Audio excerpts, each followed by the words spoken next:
यह मानव इतिहास की सबसे विशाल घटना है जो ब्रह्मांड में हुई थी। 17 जुलाई 1994 को शूमेकर लेवी 9 नामक एक कॉमेट और जुपिटर ग्रह के बीच कई जबरदस्त टक्करें हुईं। इस टक्कर में जितनी ऊर्जा पैदा हुई वह 400 अरब टन परमाणु बम के बराबर थी। अगर वह कॉमेट उस समय पृथ्वी से टकराता तो मानवता का अंजाम भी डायनासोर जैसा हो जाता।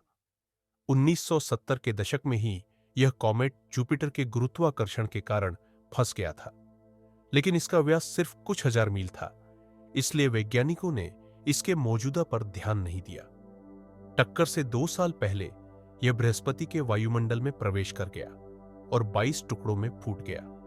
उस समय शूमेकर लेवी 9 कॉमेट जुपिटर से केवल 45,000 किलोमीटर दूर था, इसलिए वैज्ञानिकों ने टक्कर के समय का ठीक अनुमान लगा लिया और इसे देखने के लिए हबल टेलीस्कोप और जुपिटर की ओर जा रहा गैलीलियो प्रोब ने अपने कैमरे इसकी ओर कर दिए। जैसा अनुमान था, 16 जुलाई 1994 को शूमेकर लेवी 9 कॉमेट का पहला टुकड़ा 60,000 मील प्रति सेकंड की रफ्तार से जुपिटर के वायुमंडल में दाखिल हुआ। एक हफ्ते से कम समय में बाकी 20 टुकड़े एक के बाद एक जुपिटर से टकराए, जिससे तीव्र चमक फ्लैशेस पैदा हुई। इन टुकड़ों में सबसे बड़ा कॉमेट सिर्फ 4 किलोमीटर से बड़ा था। एक छोटे टुकड़े की ऊर्जा भी हजारों टन विस्फोटकों के बराबर थी, जिससे जुपिटर की सतह पर हजारों किलोमीटर लंबे काले धब्बे पड़ गए, जो पृथ्वी से भी दिखाई दे रहे थे। यह प्रभाव 22 जुलाई दोपहर तक चलता रहा, जब आखिरी टुकड़ा बृहस्पति से टकराया। तब जाकर यह डरावनी ब्रह्मांडीय हिंसा खत्म हुई। उपकरणों के अनुसार टक्कर से पैदा हुआ फायरबॉल लगभग 1000 किलोमीटर तक फैल गया, जिसका तापमान 30,000 डिग्री सेल्सियस तक पहुंच गया। टक्कर के कारण जो बारिश हुई वह बादलों से 3000 किलोमीटर ऊपर तक गई।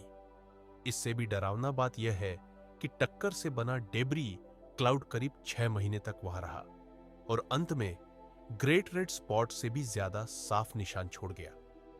इस टक्कर के माध्यम से वैज्ञानिकों को बृहस्पति के वायुमंडल की संरचना की शोध करने का गोल्डन चांस मिला।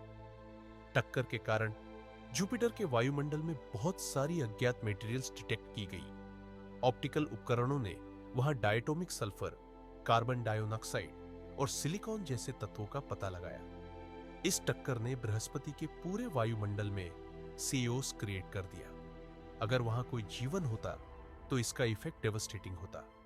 अगर यह कॉमेट सचमुच पृथ्वी से टकराता तो इंसानों का क्या होता? वैज्ञानिकों का अनुमान है कि अगर SL9 कॉमेट 1970 के दशक में पृथ्वी के करीब आता तो उसे टकराने में लगभग 20 साल लगते। इंसानों की वर्तमान तकनीक के हिसाब से इसे अलग अलग तरीकों से टारगेट किया जा सकता था, जैसे इसके रास्ते को बदलकर। कम से कम इस इमरजेंसी स्थिति के लिए कुछ तैयारी तो हो सकती थी, जैसे कि सभ्यता के बीजों को सुरक्षित करना। इससे यह तो पक्का था कि इंसान इसके कारण पूरी तरह खत्म नहीं होते। अगर वीडियो अच्छी लगी हो तो चैनल को सब्सक्राइब जरूर कर देना, ताकि मुझे थोड़ा बूस्ट मिल सके। धन्यवाद।